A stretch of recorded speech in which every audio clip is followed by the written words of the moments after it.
Como estruturar a minha carreira e projetos artísticos para eu conseguir viver da minha arte? Fala, galerinha bonita, como vocês estão? Meu nome é Marília Góes e este é o Artcast, os seus minutos de muita arte, criatividade e um pouquinho mais, agora em formato de vídeo. Eu gravo o Artcast há anos e agora eu decidi vir para o YouTube de vez, mostrar aqui a minha face e além da minha voz que vocês estão aí ouvindo e pessoas que me escutam por anos, agora você também pode me ver aqui no YouTube. Se você não me conhece, eu sou Marília Góes, eu sou multiartista, eu sou mentora, arte educadora, formadora de artistas e eu venho desde 2015 colocando em ação um método que eu desenvolvi, que é o método ser multiartista.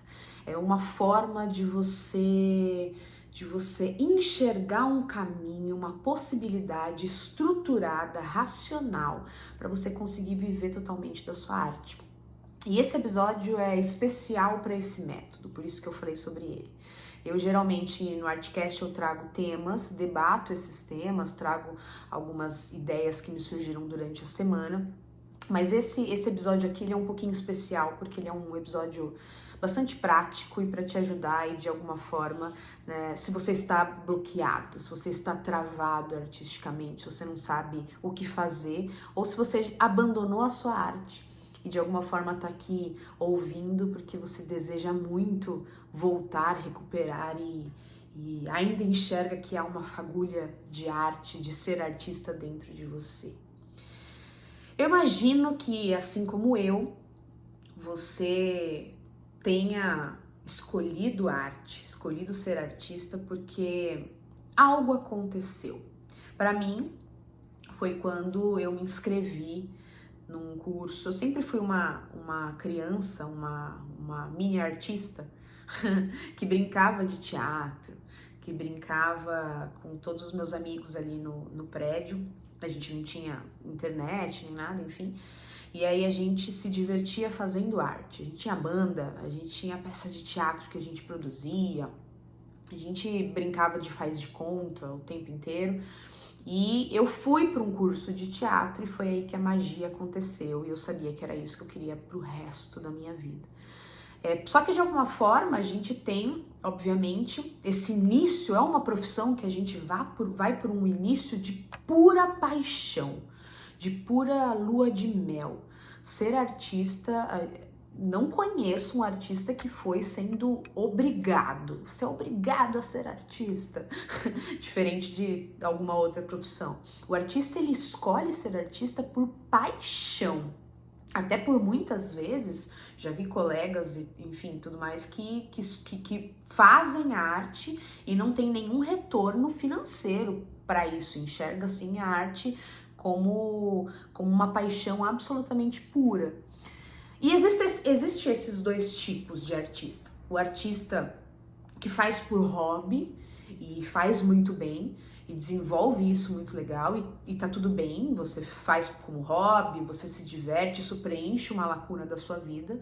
E tem um artista que escolhe, que deseja e faz por profissão, estrutura como profissão. A grande diferença desses dois é a forma com que você leva esse seu fazer. Obviamente, para quem escolhe como profissão, tem disciplina, rotina, consistência e uma estrutura racional, pé no chão, que é uma estruturação de uma carreira, de um projeto, é pensar racionalmente, é colocar, ancorar todas essas ideias, porque precisa ter um retorno, você precisa pensar sobre isso. Por muitos anos na história da arte, se a gente for pegar vários artistas da história da arte, eles terceirizavam essa parte de negócio, de estruturação. Terceirizava para um empresário, vou pegar o próprio Van Gogh que terceiriza para o irmão, terceiriza para um produtor, enfim. Só que hoje, na era digital, com as plataformas e o artista rompendo essa barreira e falando por si nas mídias, isso muda um pouco o jogo.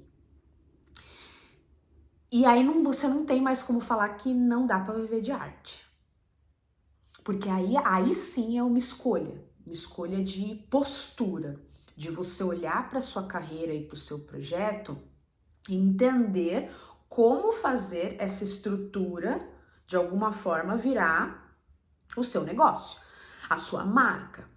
Mesmo que seu negócio seja a sua carreira, a sua própria carreira, ela é a sua marca. Você de alguma forma se comunica, coloca isso no mercado. Isso é o que você tem como moeda de troca, o seu saber, o seu cognitivo, aquilo que você desenvolveu, as suas habilidades que você desenvolveu, você coloca isso no mercado, é o seu produto. E aí, dentro desse método que eu desenvolvi, tem o livro, até o livro Ser Multiartista, ele existe e tudo mais, tá aí para venda. Esse método, ele pensa três pilares que eu vou passar aqui para você. E eu quero que você pense sobre eles, coloca esses pilares no papel. Porque se hoje você tá aqui e você não sabe como estruturar a sua carreira, estruturar um projeto para você viver de arte, então possivelmente um desses três pilares, ou os três pilares, não estão sendo pensados no processo. E isso é um processo racional. O primeiro pilar é um pilar que muitos artistas negligenciam, deixam de lado, ou entendem que não é tão importante quanto o pilar número 2, por exemplo. O pilar número 1 é o entendimento de meio.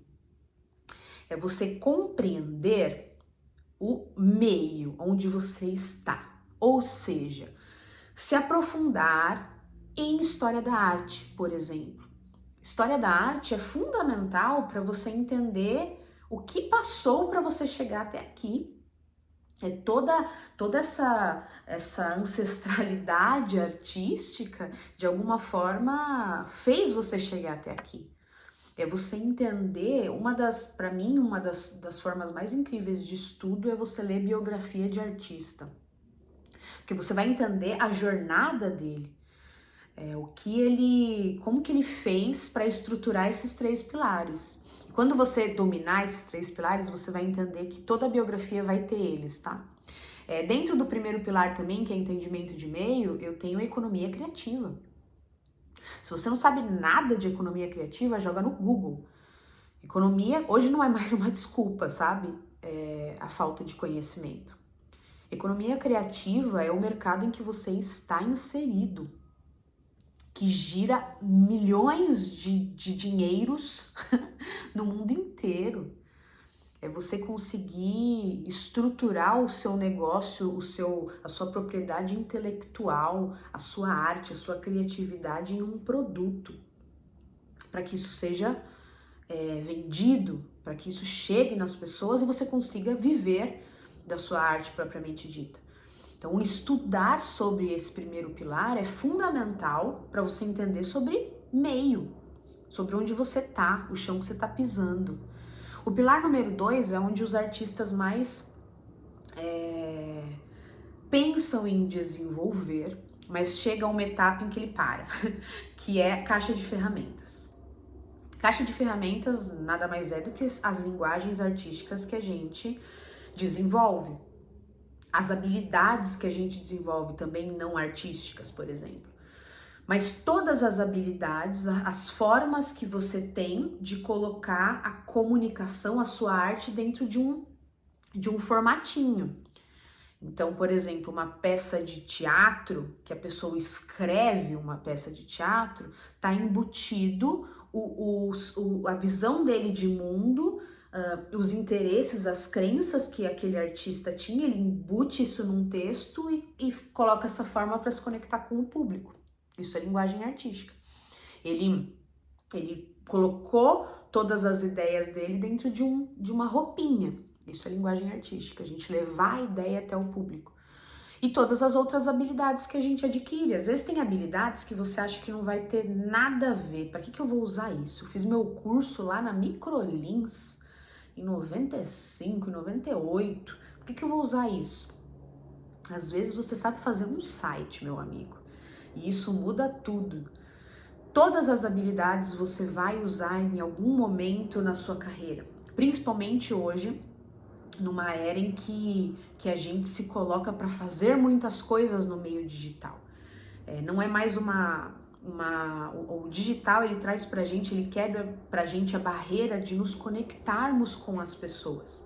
Então, quanto mais habilidades, principalmente as habilidades digitais a gente tiver, e as não digitais também, como escrever bem, por exemplo, ajudará você a colocar isso no seu projeto, na sua carreira, te dará mais valor de projeto, entende? E o terceiro pilar, não menos importante, é o arte por trás da arte. É a habilidade de você entender quem é você. Acho que também muitos artistas negligenciam este ponto. O artista, ele só consegue viver da própria arte se ele tem disciplina, caramba. Se ele tem rotina, se ele se enxergar como um atleta, sabe? A gente tem muito a visão de que o artista é o cara boêmio, é o cara que não tá nem aí pra nada, mas esse cara que não tá nem aí pra nada, ele não tá nem aí pra nada mesmo, nem pra arte dele. Os artistas levam muito a sério a sua ferramenta artística. Eu vejo que esse terceiro pilar, é o pilar que faz a grande maioria abandonar. Às vezes a pessoa, ela tá ali desenvolvendo história da arte, ela entende economia criativa, gosta de conversar sobre isso, ela até entende que ferramenta a gente não para de estudar nunca, a gente está sempre desenvolvendo, porque senão ela enferruja e algo do tipo, mas ele negligencia a disciplina, ele deixa de lado a rotina. E eu entendo que de alguma forma é algo treinável e a gente precisa se empoderar disso. Só que se você não é a pessoa que vai conseguir por si só, aí eu te digo que você vai precisar de um mentor, de uma pessoa que vai ser a pessoa chata do rolê e que não vai deixar você sair do trilho, sabe? Esses três pilares, eles são fundamentais para você conseguir viver totalmente da sua arte, mas não só. Você precisa, obviamente, de um projeto. Como artista, você tem dois caminhos. Ou você vai trabalhar no projeto de alguém, ou você vai desenvolver o seu próprio projeto. E desenvolver um próprio projeto, a fagulha deste próprio projeto, acontece, ao meu ver, por três estímulos. O primeiro dele é o estímulo da emoção, que é o processo criativo, né? São três pontos, são três fagulhas que vão estimular o seu processo criativo que vai desembocar num projeto.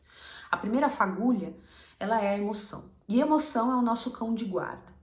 As emoções, elas estão ali para receber as informações externas e de alguma forma ditar como que a gente vai agir àquela informação que veio.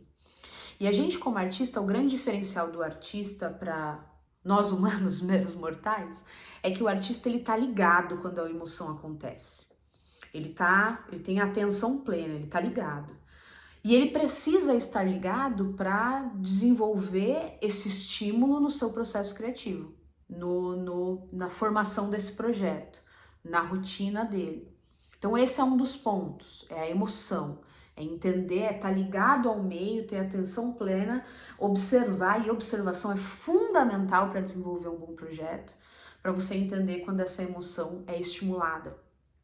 O segundo ponto são problemas, observar os problemas, aonde você pode adentrar com uma ideia, com um projeto, como que está o meio, onde estão as oportunidades para você encaixar. Por exemplo, na sua cidade, você pode desenvolver um projeto de teatro-escola, um projeto de levar os alunos das escolas para o museu.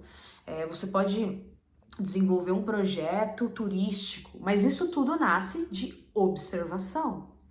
E o terceiro é de uma dor, algo que você efetivamente sentiu, é carnal, tá na pele, e aí você expurga em um objeto e isso vira o seu projeto e tudo mais, enfim. Perceba que essas 3 fagulhas, elas vão virar, elas vão se tornar, essa observação plena, te deixar ligado, vai te dar um motivo para você agir, um motivo para você desenvolver um projeto. E aí sim, com essas ideias iniciais, aí você consegue estruturar este projeto dentro de um modelinho de negócio, em algo que vai ser rentável, que é importante. E existem muitas formas de ser rentável. Desde você pensar em leis de incentivo que a gente tem no Brasil, a ser ou a empresas que diretamente patrocinem você, ou a cliente final, a pessoas finais. Você vai vender a sua peça mesmo para o público final, enfim. E aí você vai pensar o seu projeto como um todo. Mas para pensar o projeto, você precisa ter o projeto. E aí é um campo fértil que você precisa desenvolver. E aí sim, você tendo esse projeto, aí que tá o método em que eu desenvolvo em mentoria com os artistas. É entender qual etapa que você tá do seu projeto, se é uma etapa mais inicial, se você tá desenvolvendo ele ainda, se você tá entendendo, eu chamo de carrinho, se você tá entendendo qual é esse veículo que você tá construindo, esse carrinho. Depois tem uma etapa secundária, que é eu já tenho meu projeto, já tenho meu carrinho desenvolvido, já tenho esse veículo, aí eu vou entender a minha jornada. Só que para entender essa jornada, esse meu caminho que eu vou percorrer, que eu vou desenhar para percorrer e colocar ele numa rotina, eu preciso enxergar um objetivo. É igual você se preparar para uma viagem. Você precisa enxergar o que você vai levar para essa viagem, quanto tempo vai durar essa viagem, o que eu preciso me preparar para ela. Então, estruturar um projeto é diferente de estruturar uma empresa. Um projeto, por muitas vezes, ele tem começo, meio e fim. Ele pode virar um negócio, ele pode virar uma empresa. Mas um projeto artístico, um projeto criativo, geralmente ele tem começo, meio e fim, ou ele é cíclico, né? Ele começa e depois ele volta, e ele é cíclico, ele é um projeto que roda e tem atualizações, enfim. E a última etapa, que é ao chegar nesse objetivo, o que eu vou mensurar, quais são os indicadores para você desenvolver a próxima etapa, para onde você vai depois de chegar naquele objetivo. E aí, essa é a carreira do artista. Mas perceba, viver de arte, constituir a sua carreira é absolutamente racional. Você primeiro precisa se enxergar como um multiartista, ao meu ver, que a gente é. Depois você precisa entender como desenvolver uma boa ideia, como destravar. Depois essa ideia ela vai se transformar num veículo, um veículo robusto e não numa bike, uma bicicleta, que pode ser N veículos. Você pode desenvolver um avião, você pode desenvolver uma bicicleta, um skate, você pode desenvolver um carro. Então esse veículo também é o tamanho do seu projeto. Depois você vai pensar esse caminho, e esse caminho tem a ver com o tempo, tem a ver com a energia que você vai precisar lidar e todos os recursos que você vai precisar lidar para fazer esse projeto acontecer, e depois mensurar tudo o que aconteceu. Eu enxergo muito essa historinha do ir para viajar, assim, eu gosto muito. Gosto de entender que tem um motorista, ou seja, você é o principal responsável pelo seu projeto, você não dá na mão de ninguém, é você que está dirigindo, o veículo é teu, o projeto é teu. Você pode pegar atalhos quando você está dirigindo, mas esses atalhos nem sempre são bons. Você pode ter um tempo maior para chegar, mas com uma estrada bem pavimentada. Você pode ter paradas nessa estrada, nesse seu projeto. Você pode acrescentar pessoas no seu carro, ter outras pessoas que vão ajudar você no processo. E quando você chegar, o que você vai fazer lá? Quais são suas primeiras ações? Como você vai registrar esse momento? É por foto? Viagem sem registro não é viagem, né? Não tem graça. Então perceba, eu gosto de pensar a estruturação de carreira e de projeto muito nessa historinha de viagem. Eu tenho a Academia Artcast. A Academia Artcast é o espaço do Artcast de educação. E aí eu vou relançar, porque eu tinha gravado em 2020 a jornada do multiartista, onde eu estruturo junto com o artista todas essas etapas. Então essas etapas são etapas práticas, enfim, são Eu vou junto, eu troco e a galera tem acesso diretamente comigo. E eu vou relançar agora na academia. A gente tá lá na academia estudando o livro Mostre Seu Trabalho. E eu percebi muito a dor dos membros que estão lá, dos artistas que estão lá, que eu percebi que são dores que são respondidas por meio da jornada do multiartista. Então eu vou reativar a jornada, vou regravar com coisas novas, ideias novas. E aí, se você quiser saber mais, vai lá no Instagram, Artcast Oficial, que aí eu converso com você, me chama por inbox que eu converso com você um pouco mais sobre isso. Mas é isso, eu espero que, meu desejo é que esse episódio tenha te dado um chãozinho. Agora você sabe o como. Dentro da minha visão, você sabe o como. Se tiver alguma dúvida dentro desse processo, você pode me chamar. Eu tô até pensando em quem me chamar lá no Instagram, eu entregar um PDF gratuito dessa jornadinha, assim, sabe? Desse esqueleto, que talvez você consiga entender. Então me chama lá que se esse PDF estiver pronto, eu com certeza te mando. E eu quero muito ter você na jornada do multiartista lá na academia. A ideia da academia é como se fosse, para essa viagem, o seu GPS. Você pode se perder, mas recalcular a rota com o GPS é muito mais rápido, é muito mais barato, é muito mais fácil do que se você tiver que abrir um mapa, parar o carro, olhar o mapa, tentar pensar. Não, o GPS já faz por você. Hoje a gente andar com o Waze é quase que corriqueiro, muito mais do que a gente ir por si só, né? Ou ir perguntando para as pessoas que a gente não conhece na rua, enfim. É isso. Vamos conversando, vai ser um prazer. Curta aqui o YouTube, se inscreve, ativa o sininho e se inscreve aqui também no Spotify. Vai ser massa conversar cada vez mais com vocês. E vamos estudar lá com a gente. Estar em grupo vai fazer você chegar muito mais longe e com menos dor, com menos esforço, pode ter certeza. Um beijo e até a próxima.